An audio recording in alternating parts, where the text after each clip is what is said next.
There are thresholds in a life that are not made of wood and steel, that are not marked by a doorframe or a welcome mat. They are moments, soft and almost silent, that arrive disguised as something ordinary. A shared glance, a hand that brushes another, a conversation that ends in a quiet that is heavier, more full of meaning than any of the words that came before it.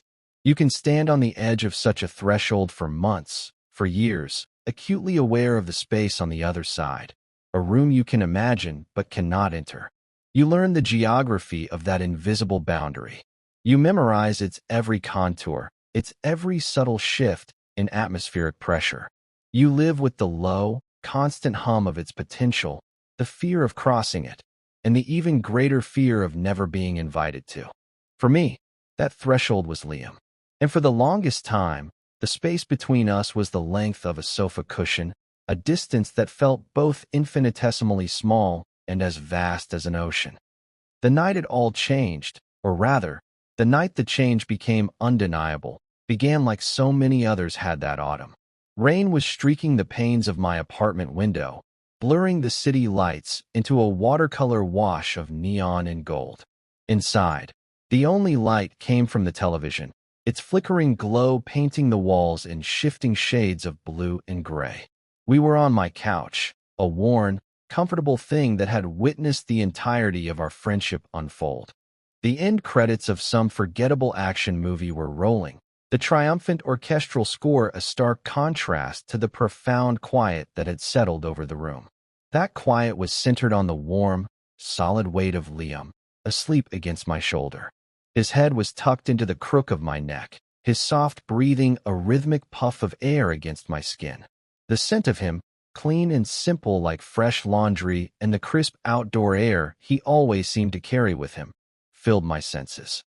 I had long ago mastered the art of stillness in these moments. I had learned to regulate my own breathing to match his, to become a fixed point of warmth and stability for him to anchor to in his sleep. It was a strange, secret intimacy, one that I hoarded like a priceless treasure and analyzed with the meticulous, obsessive focus I usually reserved for my photography. My work was about capturing unguarded moments, finding the truth in the spaces between expressions, and here, in my own life, was the most unguarded moment of all.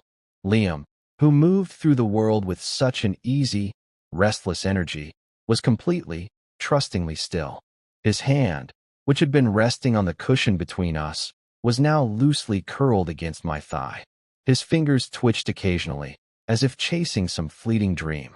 Every instinct I had screamed at me to move, to create a respectable distance, to re-establish the clear, platonic lines we had always lived by.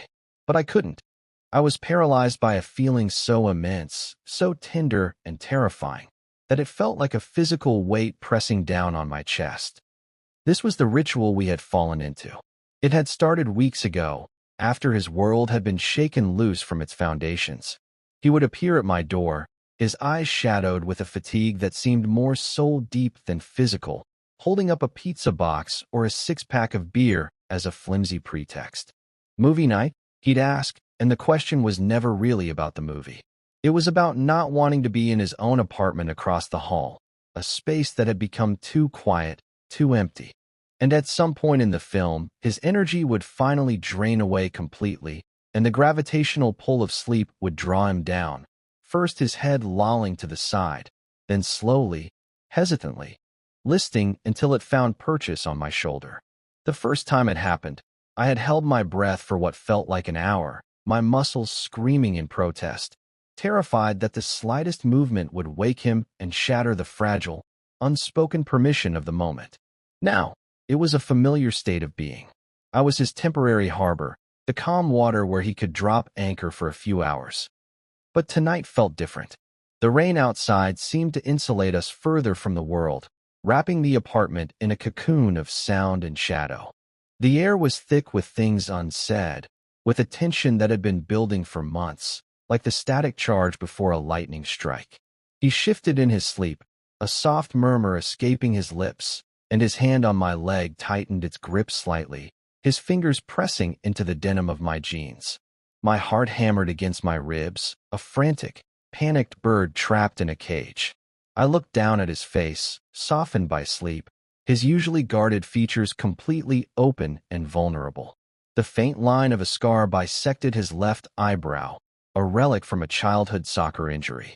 I knew the story behind it, just as I knew the way he took his coffee, 2 sugars, no cream, and the fact that he hummed, slightly off-key, when he was working through a complex coding problem.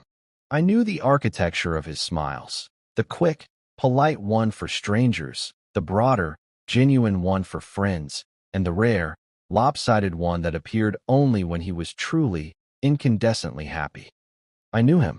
I knew the rhythm of his life, the cadence of his speech, the shape of his loneliness. And in that quiet, rain-slicked moment, a devastatingly simple truth crystallized in my mind with the clarity of a perfectly focused photograph. I was in love with him. It was not a new revelation, not a sudden flash of insight. It was a fact I had lived with for years, a truth I had carefully cropped out of the frame of our friendship, tucking it away in the darkroom of my own heart. But seeing him there, so defenseless and so close, the truth refused to stay hidden. It was no longer a background detail. It was the entire subject of the composition. The ache of it was a physical sensation, a dull, persistent throb beneath my sternum. It was the ache of wanting to smooth the worried line between his brows, to thread my fingers through his, to tell him that he was not as alone as he felt. It was the ache of being a harbor and wanting to be a destination. The weight of his head on my shoulder was no longer just a comfort. It was a question. Every soft breath against my neck was a syllable in a language I was terrified to translate. Was this just the shape of his need, a desperate search for any solid ground in a time of upheaval? Or was it possible, just barely possible, that he was feeling the same invisible current that was pulling me under? I watched the rise and fall of his chest, the way a stray lock of dark hair had fallen across his forehead. My free hand lifted, my fingers hovering in the air just inches from his face, tingling with the desire to brush that lock of hair away. It was such a small, insignificant gesture. The kind of thing a friend could do. The kind of thing a lover would do. The space between those two possibilities was a razor's edge, and I was terrified of getting cut. So my hand remained suspended in the charged air between us, a testament to my own cowardice, my own hope. This, I thought, is the threshold. This single, uncompleted motion. And I had no idea how to cross it. Our story didn't begin with a storm, but with something far more mundane, a cardboard box. I had lived in the building for a year, content in the quiet anonymity that apartment life afforded. My unit, for B, was my sanctuary. It was where I edited my photos, where the scent of developing chemicals often hung in the air, a strange, alchemical perfume. It was a space calibrated perfectly to my own introverted rhythms. I knew my neighbors mostly as a collection of sounds, the muffled bass from 3B, the cheerful, early morning whistling of the woman in 4A. Then Liam moved into 4C, the apartment directly across the narrow hall. I first saw him wrestling with a box labeled kitchen, fragile, that was threatening to spill its contents all over the beige carpet.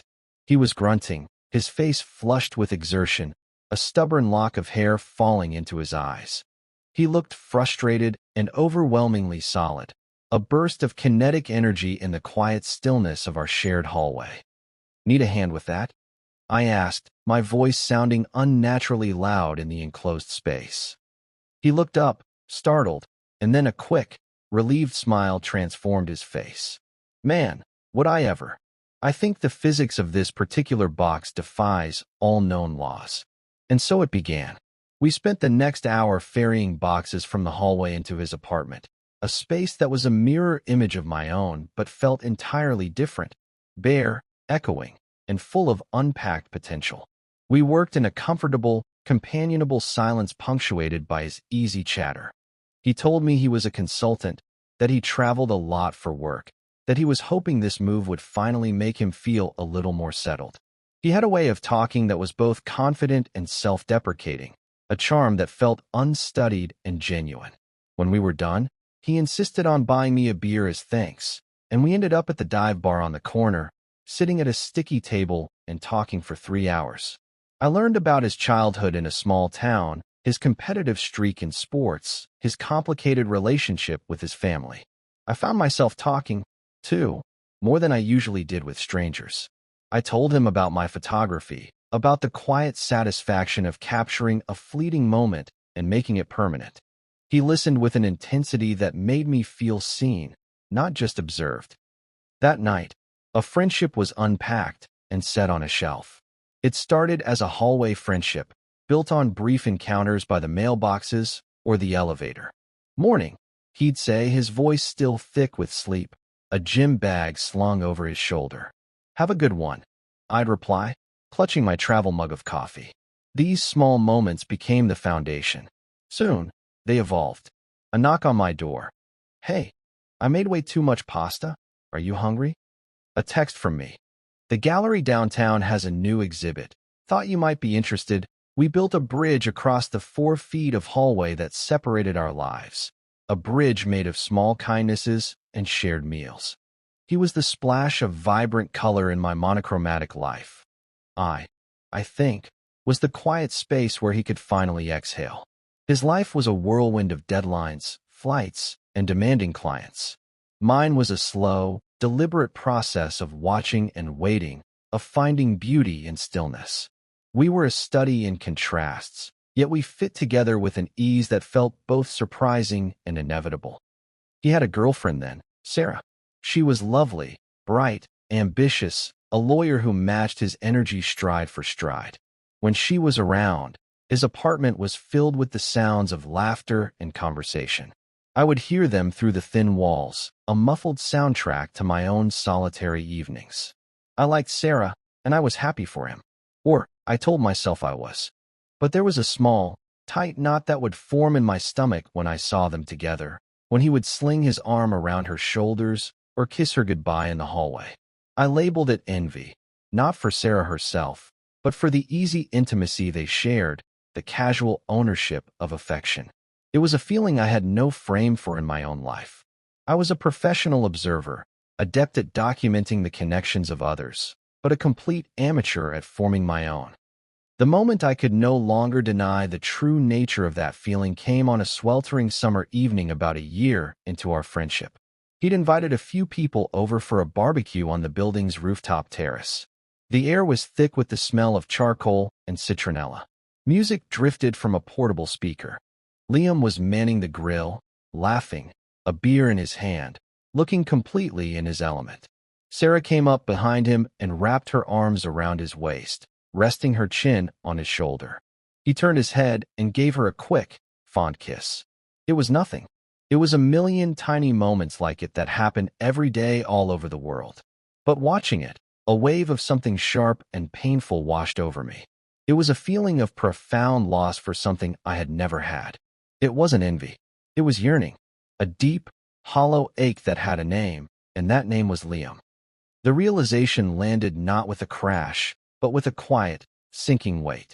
It was like developing a photograph and seeing an unexpected, ghost-like image appear in the solution. Something you hadn't intended to capture, but was there all the same, an undeniable part of the scene. I was in love with my friend. My very straight, very taken friend. The knowledge was a dangerous secret.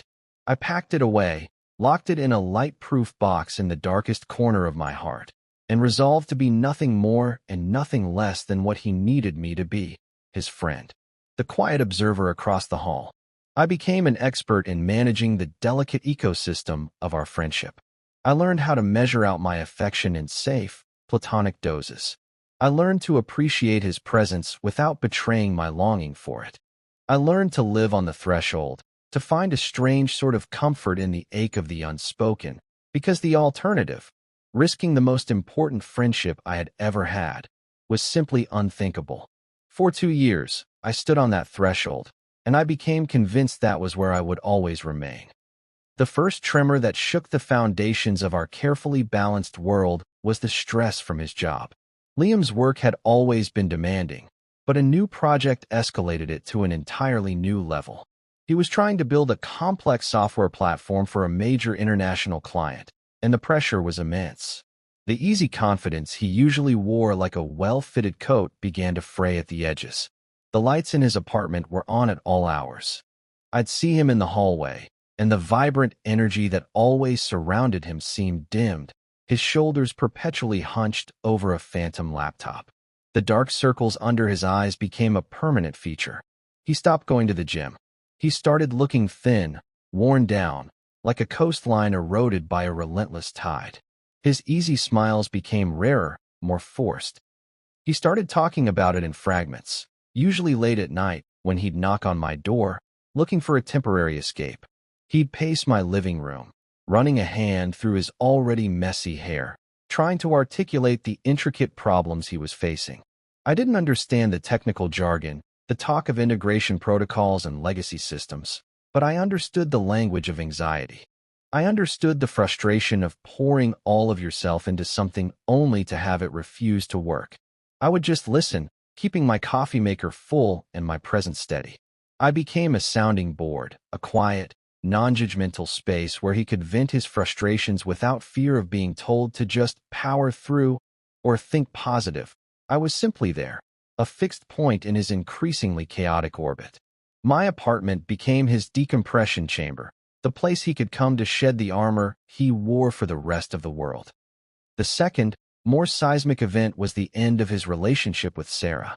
It happened quietly, without any shouting matches that I could hear through the walls. One weekend, she was there, her car in its usual spot in the garage. The next, it was gone. A week later, I saw him in the hallway carrying a box of her things, a lamp, a few books, a framed photo. He didn't meet my eyes. He just gave a tight, cursory nod and disappeared into his apartment. The door clicked shut with a finality that felt like a gunshot in the silent hall.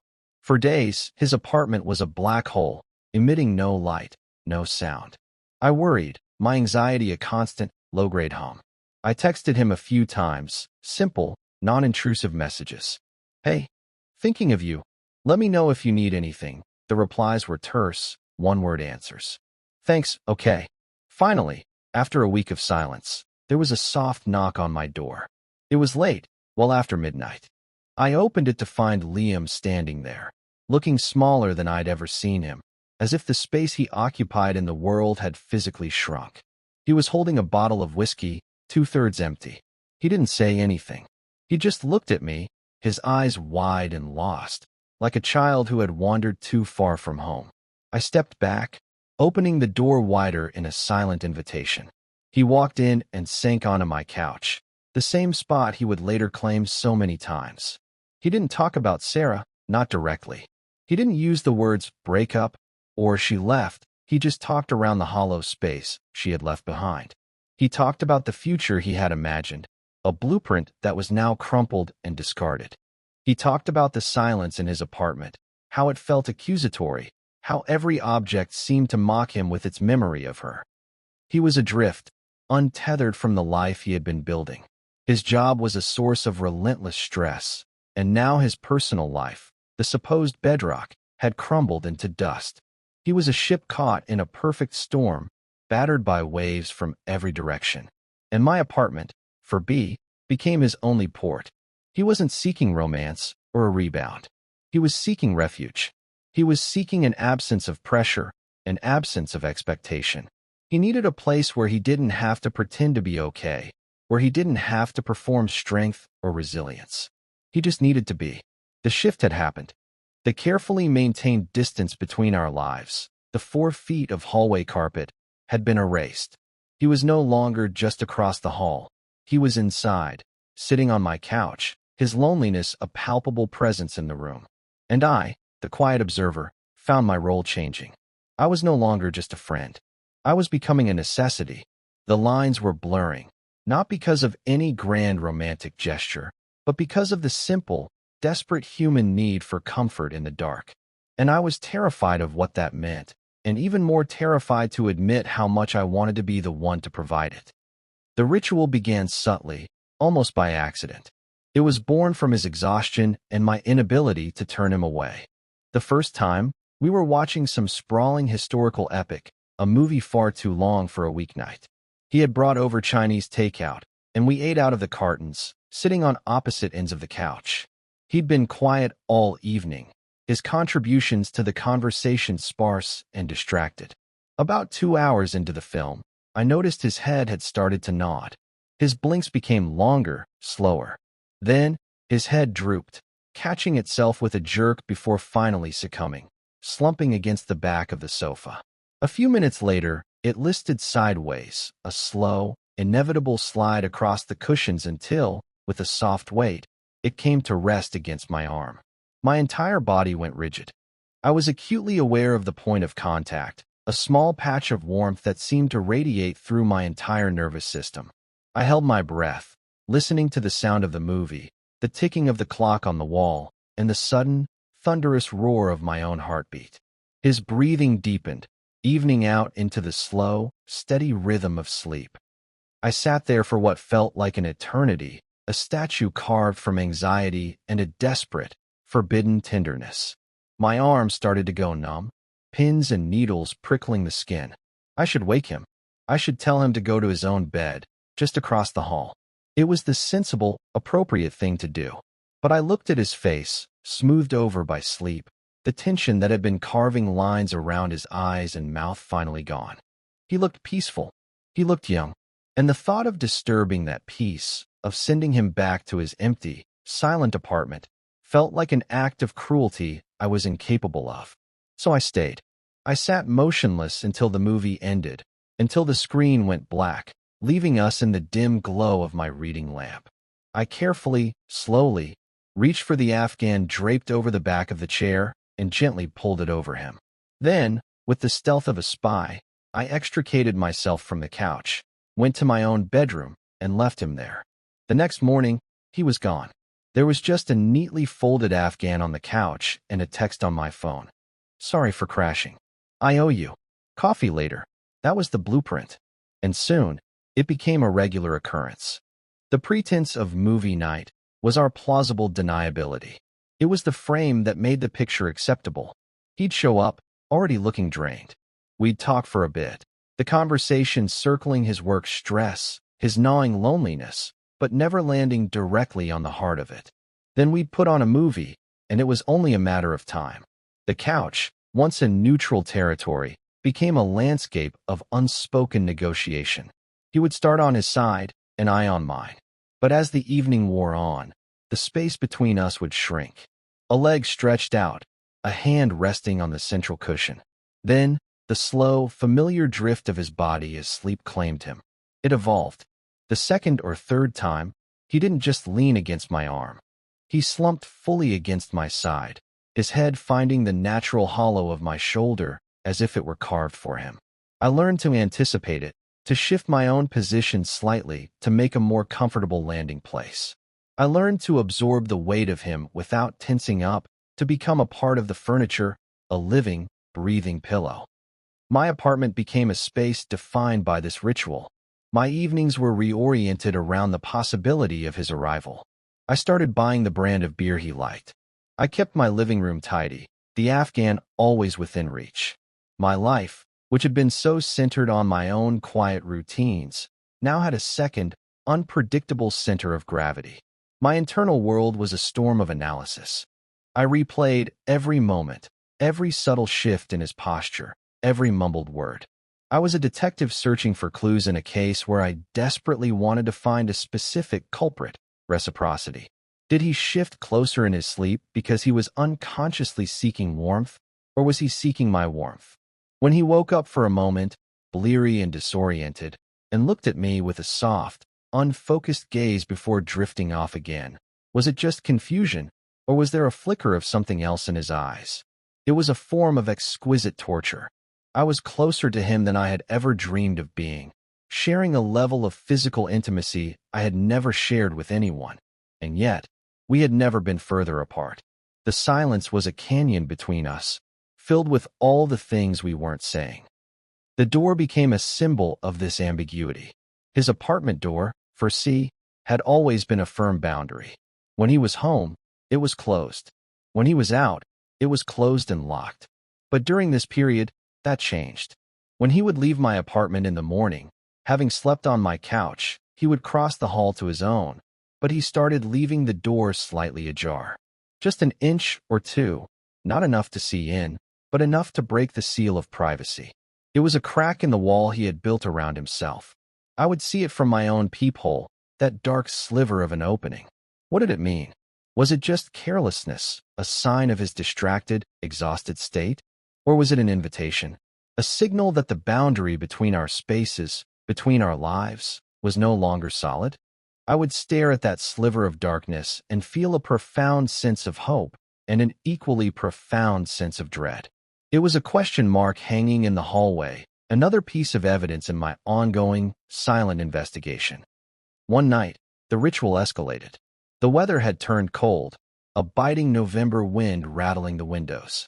He arrived looking more shattered than ever, a ghost haunting the edges of his own life. He had barely spoken 2 words before he was asleep, curled on his side of the couch, his back to me. An hour later, I was startled by a sound, a choked sob. I looked over and saw his shoulders shaking. He was crying in his sleep, a deep, wrenching sound of pure grief that seemed to be torn from the very center of his being. Without thinking, without allowing my anxious mind to build a case against it, I moved. I shifted across the cushions, my body a silent question. I lay down on my side behind him, my front pressing against his back.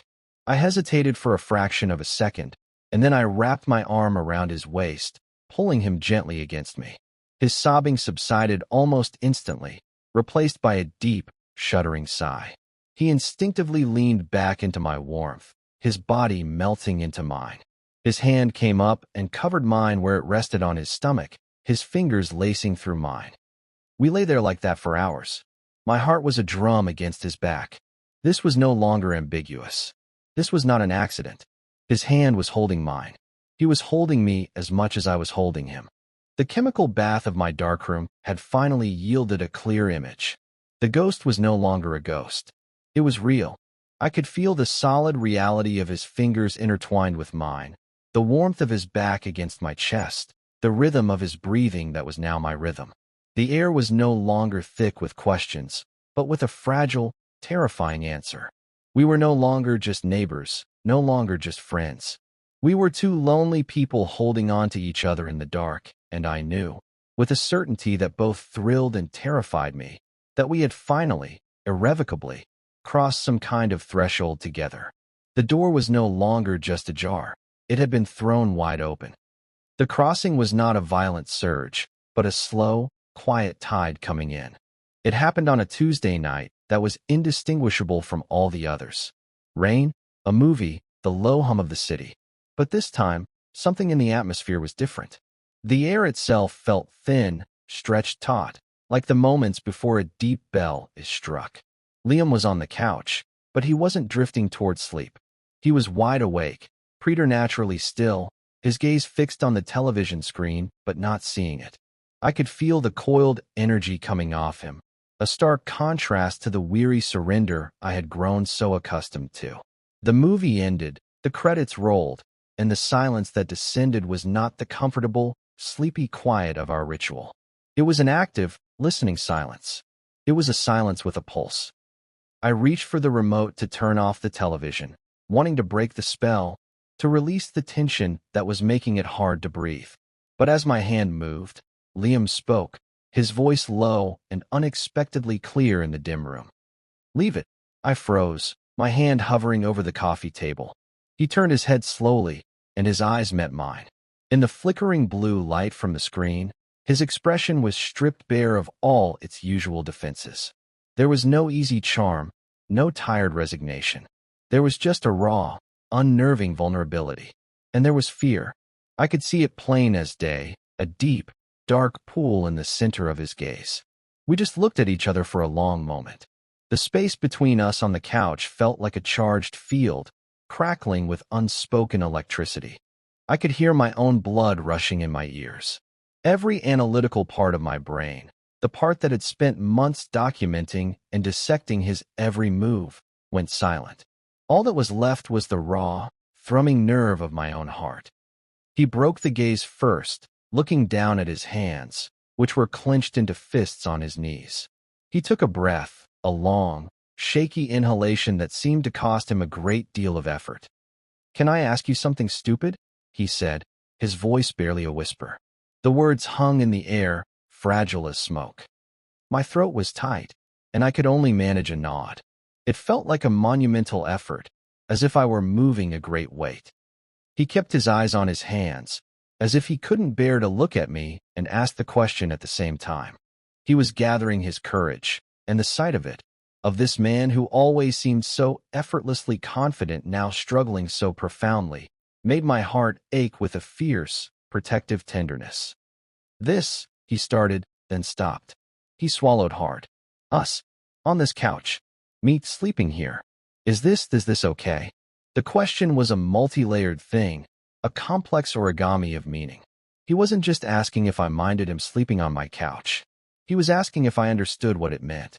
He was asking if the intimacy we had stumbled into was real. He was asking for confirmation that he wasn't crazy, that the current pulling him under was pulling at me, too. He was asking me to see him, to truly see the tangled mess of his fear and his need and his confusion. "Yes," I said, and my own voice was as unsteady as his. "It's okay, Liam." He finally looked up at me again, and the relief that washed over his face was so profound it was like watching a great storm finally break. But the fear was still there, mingling with it. He had taken one step across the threshold, and now he was hesitating on the precipice of the next. The silence stretched again, but this time it was different. It was the silence of mutual acknowledgement. The unsaid things were no longer ghosts haunting the room. They were present, named, and waiting. He wet his lips, his gaze dropping to my mouth for a fraction of a second before darting back up to my eyes. It was a fleeting, almost imperceptible gesture, but it was the clearest signal he had ever sent. It was a confession. And then, the final question, the one that would change everything, the one that would burn down the whole structure of our plausible deniability and force us to build something new from the ashes. His voice was so quiet I almost didn't hear it over the sound of my own heart. "Would it be okay?" he whispered, his eyes pleading with me, begging for permission, for safety. "Would it be okay if I kissed you?" Time seemed to stop. The entire universe narrowed to his face, to the question hanging between us. This was it. The culmination of years of quiet observation, of months of anxious hope. This was the moment the photograph finally developed, the image emerging from the chemical bath, sharp and clear and undeniable. There was no more ambiguity, no more room for interpretation. There was only his question and my answer. And my answer was not a word. My answer was the small, almost imperceptible nod I gave. My answer was the way I leaned forward, closing the last few inches of space between us, finally crossing the threshold. His lips met mine with a tentative, searching pressure. It was not a passionate, cinematic kiss. It was something far more intimate, far more profound. It was hesitant, soft, and breathtakingly gentle. It was a question, an apology, and a confession all at once. It tasted of whiskey and fear and a desperate, shattering relief. His hand, which had been clenched on his knee, came up to cup my jaw, his thumb stroking my cheek with an incredible tenderness. My own hands, which had been frozen at my sides, found their way to his waist, gripping the soft fabric of his shirt as if to anchor myself in the sudden, dizzying shift of the world. It was a kiss that didn't demand anything. It offered. It asked. It waited. And in that quiet, gentle collision, years of unspoken yearning found their voice. It was the sound of a lock finally turning, of a door creaking open onto a room I had only ever dared to imagine from the outside. It was the sound of coming home. The morning after was a brutal silence. I woke up alone in my bed, the first rays of dawn painting gray stripes across my bedroom wall. For a disoriented moment, I thought he might be on the couch, that the night had ended as so many others had. But a quick glance into the living room revealed an empty sofa, the Afghan folded neatly where he usually left it. A cold knot of dread began to form in my stomach. I crept to my front door and peered through the peephole. Across the hall, the door to 4C was closed. Not ajar. Closed. It was a solid, impenetrable barrier. A statement. The question mark that had hung in the hallway for weeks had been replaced by a definitive, cruel period. The kiss had felt like a beginning, a revelation. But the closed door felt like an ending, a retraction. I spent the day in a fog of confusion and a rising tide of humiliation. I replayed the kiss over and over in my mind, searching for some clue I had missed. Had I misinterpreted its gentleness as tenderness when it was actually hesitation? Was its brevity a sign of regret? My analytical mind, which had been so dormant the night before, roared back to life, tearing the moment apart, dissecting it until all the beauty and hope had bled out, leaving only the clinical, ugly possibility that I had made a terrible mistake. I had let myself believe the image in the darkroom was real, but maybe it was just a chemical flaw, a trick of the light. My phone remained silent. I sent a tentative text in the afternoon. "Hey, are you okay?" Hours crawled by. The three little dots indicating he was typing appeared, then vanished. Appeared again, then vanished. Finally, a single, sterile word appeared on my screen. Busy. It was a wall. A dismissal. The warmth of the previous night, the feeling of his hand on my cheek, the shared vulnerability, it all evaporated, leaving behind a bitter, icy chill. The hope that had bloomed in my chest withered and died. I felt like a fool, a naive, hopeful idiot who had mistaken a moment of lonely desperation for a genuine connection. He had been adrift, and I had been a convenient port in a storm. And now that the storm had passed, or he had at least found a moment of calm, he was sailing on, leaving me behind on the shore. The pain of it was sharp and specific, a deep, internal bruise. It wasn't just the pain of rejection, it was the pain of having my most secret, fragile hope held in someone else's hands for a moment, only to have it crushed. For 3 days, we were strangers again, but worse. We were strangers who shared a secret, a memory that now felt shameful. The hallway, once our bridge, became a minefield. I found myself listening for his door, timing my own exits and entrances to avoid him. The easy camaraderie was gone, replaced by a thick, suffocating awkwardness. Once, the elevator doors opened as I was waiting, and he was inside. The moment of eye contact was electric with panic. He mumbled something that might have been "hey," and stared fixedly at the floor numbers as I stepped in. We rode down the 4 floors in a silence, so heavy it felt like it was stealing the air from my lungs. The man who had fallen asleep on my shoulder, whose hand had held mine, was now a person who couldn't even look at me. The hurt curdled into a quiet, simmering anger. It wasn't anger at his rejection, but at his cowardice. He had asked the question. He had crossed the line, and now he was pretending the line didn't even exist. He was trying to erase the moment, and in doing so, he was erasing me, invalidating everything that had passed between us. The tenderness I had felt for him was being corroded by frustration. I had offered him a safe harbor, a place of unconditional acceptance, and he was treating it like a crime scene to be fled. I deserved more than a one-word text and a closed door. The friendship we had built, even before the lines had blurred, deserved more than this silent, cowardly retreat. On the 4th day, I decided I couldn't live in the silence anymore. The not knowing was worse than any confirmation of rejection. I needed to burn down the ambiguity, even if it meant getting hurt in the fire. I waited until I heard his key in the lock across the hall in the evening. I took a deep breath, opened my own door, and stepped out into the hallway just as he was closing his. He froze, his hand still on the doorknob, a deer caught in the headlights. He looked exhausted, his face pale and strained. "Liam," I said, my voice calmer than I felt.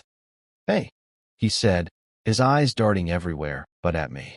"Look, I'm sorry, I've just been swamped. This project is—" "Stop," I said, cutting through his flimsy excuse. The word was quiet, but it had enough force to make him fall silent. I walked the few steps that separated us, closing the distance he had been so desperate to create. I stood in front of him, forcing him to finally look at me. "What are we doing?" I asked. My voice didn't waver. I wasn't accusing. I wasn't angry. I was just asking for the truth. You can't kiss me like that and then pretend I don't exist. You can't just shut the door and hope it all goes away. That's not fair. To me. Or to you. His face crumpled. The carefully constructed wall of avoidance crumbled into dust, and all the fear and confusion I had seen in his eyes the night of the kiss came rushing back, 10 times stronger. His shoulders sagged in defeat. "I know," he whispered, his voice thick with shame. "I'm sorry. I'm so sorry. I panicked." "Panicked about what?" I pressed, keeping my voice gentle. He finally met my gaze, and his eyes were swimming with a desperate, heartbreaking conflict. "About everything," he said, his voice cracking. "About what it meant. About what I felt. I've never. It's not supposed to be like this. I'm not." He couldn't finish the sentence. He didn't have to. I understood. He was a man who had lived his life according to a certain blueprint, a certain set of expectations, and our kiss had taken a wrecking ball to that blueprint. He wasn't just afraid of my reaction or the awkwardness between us. He was afraid of himself. He was afraid of a feeling that didn't fit into the architecture of the life he thought he was supposed to have. The confrontation wasn't an ending. It was a beginning of a different kind. The beginning of him having to face the truth, not just with me, but with himself. And the fear in his eyes told me it was the most terrifying thing he had ever done. The hallway was too small, too public a space for the kind of honesty that needed to happen. The air between us was thick with his confession, with my patient, painful waiting. I looked at him, at the way he seemed to be physically holding himself together, his knuckles white on the doorknob, and the last of my anger dissolved, replaced by a wave of empathy so powerful it almost knocked me off my feet. He wasn't a coward. He was just lost. "Come inside," I said softly, nodding toward my open apartment door. "Let's not do this out here."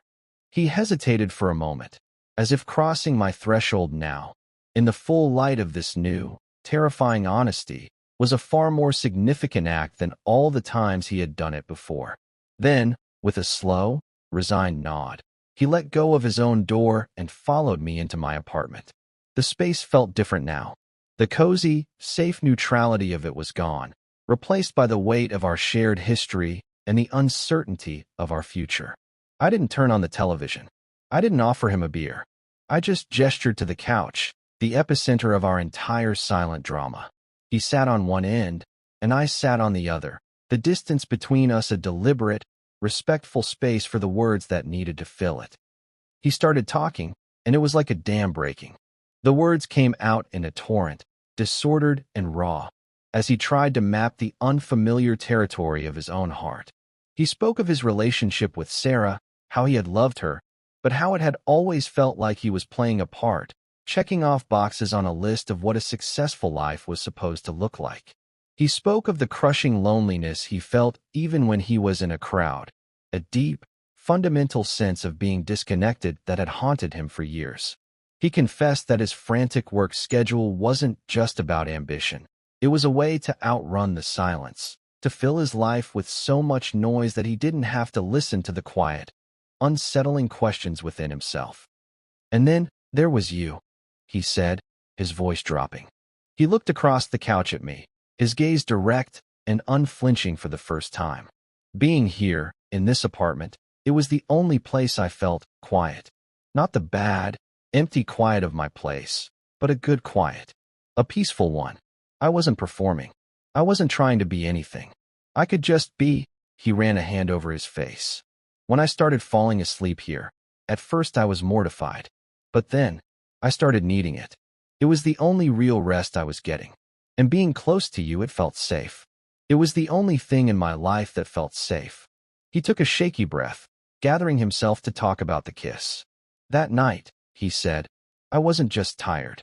I was looking at you, and I had this overwhelming thought. It was so clear. He sees me, you see me.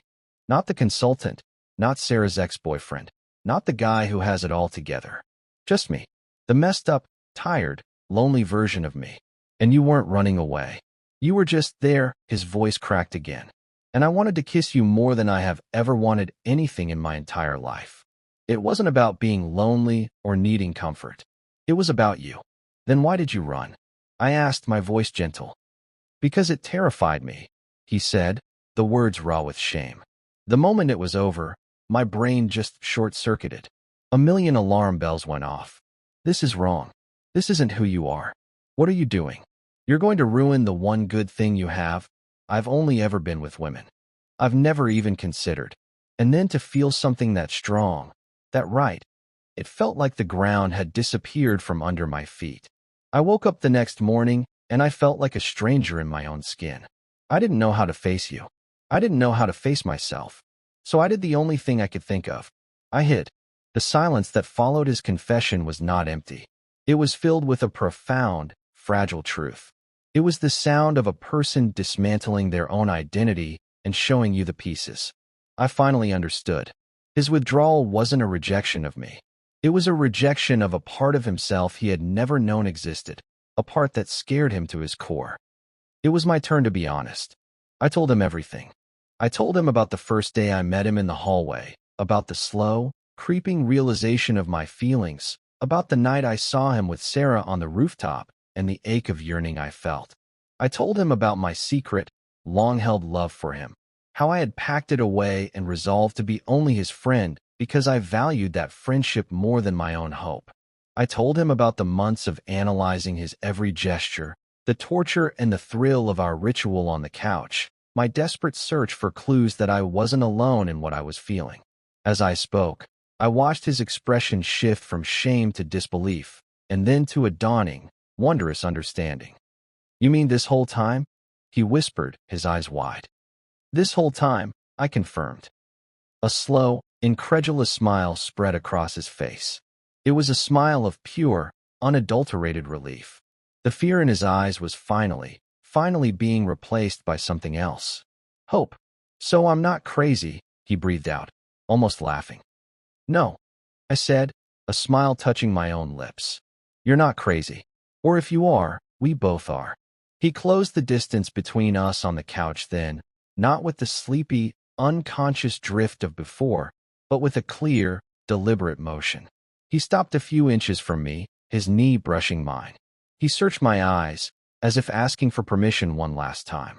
I gave it with a small nod. He leaned in and kissed me again. This kiss was different from the first. The hesitation was gone. The fear was gone. It was still gentle, still tender, but it was confident. It was a statement, not a question. It was a kiss that said, "I see you," too. It was a kiss that said, "I'm not running anymore." It was the beautiful, honest sound of two people finally speaking the same language. The resolution was not a grand, cinematic moment. It was a series of quiet, deliberate choices. After that second kiss, the one born of honesty instead of fearful hope, we didn't fall into bed. We just sat there, on the couch that had been our silent battleground and sanctuary, and we held hands. His fingers were laced through mine, a mirror of that first, unconscious touch in his sleep, but this time it was awake, intentional, and real. The simple, solid pressure of his hand in mine was the most profound reassurance I had ever known. We talked for hours more, not about the terrifying implications of our new reality, but about the small, simple things. We filled in the gaps, colored in the outlines of the selves we had kept hidden. It was a slow, careful process of reintroduction, of learning the person you thought you knew all over again. When the first light of dawn began to soften the edges of the window, an exhausted peace had settled over us. His head was on my shoulder, just as it had been so many times before, but now there was no tension in my body, no storm of analysis in my mind. There was just the simple, profound comfort of his presence, accepted and returned. "I should probably go," he murmured, his voice thick with sleep, but he made no move to get up. "You could stay," I said, the words feeling both momentous and incredibly simple. It wasn't an invitation to the couch. It was an invitation to something more. An invitation to stop pretending, to stop living in the gray area. He lifted his head and looked at me, his eyes searching mine. "Are you sure?" "I've never been more sure of anything," I replied, and the truth of that statement resonated in the very marrow of my bones.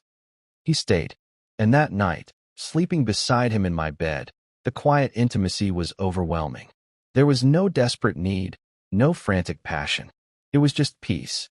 The peace of lying next to someone and knowing you didn't have to pretend. The peace of feeling the warmth of their body and knowing it was there for you, intentionally. The peace of listening to their breathing in the dark and knowing you were finally, truly home.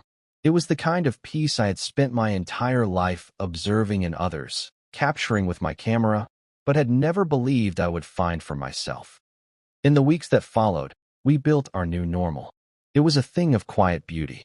The door across the hall, for C, was no longer a symbol of separation or a question mark. It was just the place where his other clothes were. More often than not, he was on my side of the hallway.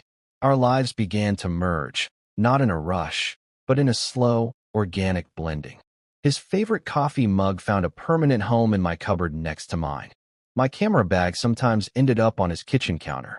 We cooked dinners together, the easy, companionable silence now laced with casual touches, a hand on the small of my back as we passed in the kitchen, a quick kiss on the temple while waiting for water to boil. The ritual of the couch changed, too. We still watch movies, but now he didn't have to fall asleep to be close to me. He would start the movie with his head in my lap or curled up against my side with my arm around him, a position claimed with easy, affectionate ownership. There was no more plausible deniability. There was just the beautiful, honest fact of our closeness. We were learning a new architecture, one without thresholds or hidden rooms. We were building a single, shared space where we could both be entirely ourselves. He was still the man with the restless energy, but now he had a place to be still. I was still the quiet observer, but now I was no longer on the outside looking in. I was part of the picture. One Saturday morning, I woke up to the smell of coffee. I found Liam in my kitchen, wearing one of my old t-shirts, humming his slightly off-key tune as he poured 2 mugs. The sun was streaming through the window, illuminating the dust motes dancing in the air. He turned and saw me leaning against the doorframe, and the smile he gave me was one I had never seen before. It wasn't the polite one for strangers or the broad one for friends. It was something new. It was a quiet, certain, incandescently happy smile that was just for me. He walked over, handed me a mug, and kissed me softly. "Morning," he said. "Morning," I replied, my heart so full it felt like it might burst. It was so ordinary, so simple, and yet, it felt like the most extraordinary miracle. We weren't just neighbors sharing a hallway anymore. We weren't just friends navigating a complicated new terrain. We were just us. We had navigated the storm, confronted the fear, and found our way through the confusing aftermath.